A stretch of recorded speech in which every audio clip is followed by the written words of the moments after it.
আগামীকাল 23 জানুয়ারি সকাল 9টায় পঞ্চগড়ের এই ঐতিহাসিক চিনিকল মাঠে বাংলাদেশ জামায়াত ইসলামীর সম্মানিত আমির তিনি আমাদের এই পঞ্চগড়ে আসছেন এবং আমাদের 10 দলীয় যে নির্বাচনী জোট, আমাদের এই ঐক্যবদ্ধ বাংলাদেশের যে জোট, এই জোটের উত্তরবঙ্গের প্রথম জনসভা আগামীকাল সর্ব উত্তরের জেলা এই পঞ্চগড়ের চিনিকল মাঠ দিয়ে শুরু হচ্ছে।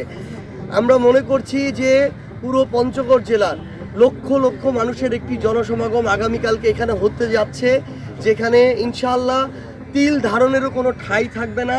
কারণ মানুষের মধ্যে যে উৎসাহ উদ্দীপনা, কারণ আমরা আমাদের নির্বাচনী জনসভা শুরু করতে যাচ্ছি আমাদের সম্মানিত আমিরে জামায়াতের বক্তব্যের মধ্য দিয়ে, তার শুভ উদ্বোধনের মধ্য দিয়ে। আজকে 22 তারিখ আমাদের নির্বাচনী জনসভা শুরু হওয়ার কথা ছিল, কিন্তু আমরা আজকে এটা রাখিনি।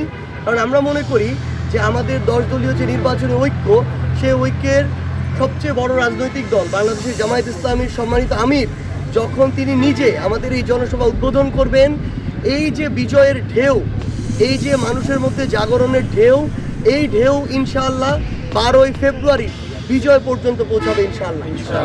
এবং পুরো শুধু পঞ্চগড় নয়, পুরো বাংলাদেশের প্রত্যেকটা মানুষ কিন্তু এখন পরিবর্তনের পক্ষে। প্রত্যেকটা মানুষ আগেকার যে সিস্টেমগুলো, ঘুণে ধরা সিস্টেম, যারা বারবার মানুষকে কথা দিয়ে প্রতারিত করেছে কিন্তু কথা রাখতে পারে নাই, যাদেরকে নির্বাচনের 1 মাস আগে বসন্তের কোকিলের মতো দেখা গিয়েছে, পরের 4 বছর 11 মাস আর খুঁজে পাওয়া যায় নাই, যারা এককভাবে 2-1টা মানুষ নিজেদেরকে জনগণের খুব কাছাকাছি হিসেবে রিপ্রেজেন্ট করে, কিন্তু মাঠ পর্যায়ের অনেক মানুষের দ্বারা সাধারণ মানুষ আবার দেখা যায় যে তারা নির্যাতিত হয়, জুলুমের শিকার হয়, হয়রানির শিকার হয়। আপনি মাঠ পর্যায়ে কৃষকের কাছে যান, শ্রমিকের কাছে যান, মজুরের কাছে যান, প্রত্যেকেই পরিবর্তনের পক্ষে। প্রত্যেকের বিবেকের মধ্যে অভ্যুত্থান বিপ্লবের যে বার্তাটা সেটা পৌঁছে গিয়েছে। মানুষ এবার আর দল মার্কা দেখে, পরিবার দেখে, কে কোন পরিবারে জন্ম নিয়েছে এসব দেখে আর ভোট দিবে না।